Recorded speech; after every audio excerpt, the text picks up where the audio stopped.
నమస్కారం, సుమన్ శర్మ హైదరాబాద్ నుండి మాట్లాడుతున్నాను. ఇక్కడ వృషభ రాశి వారికి 10వ భావంలో ఎప్పుడైతే రాహు ప్రవేశించాడో, అంటే వ్యవసాయ క్షేత్రం అనుకోండి, ఉద్యోగం చేసే ప్రదేశం అనుకోండి, వ్యాపారం చేసే ప్రదేశం అనుకోండి, ఇవాళ రేపు ప్రతి ఒక్కటి వ్యాపారం కింద చూసుకుంటాం.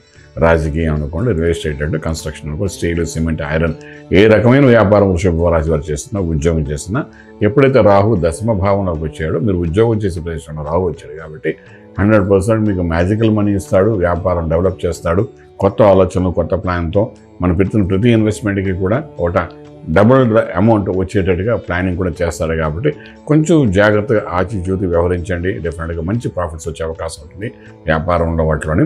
అలా ఉద్యోగం కూడా మీరు చేసే పని దగ్గర కూడా మీరు కొంచెం లాజికల్గా ఆలోచించి కానీ చేయగలిగితే మాత్రం మీకు ప్రమోషన్స్, ఇంక్రిమెంట్స్, ఎడిషనల్ ఇన్కమ్ ఇవన్నీ వచ్చే అవకాశం ఉంటుంది. కాబట్టి ఆ విధంగా చేసుకుంటూ వెళ్ళండి. విశేషంగా ఆంజనేయ స్వామికి ఆరాధన చేయండి. రాజమార్గంలో రాజ్యం పొందగలుగుతారు. శుభం.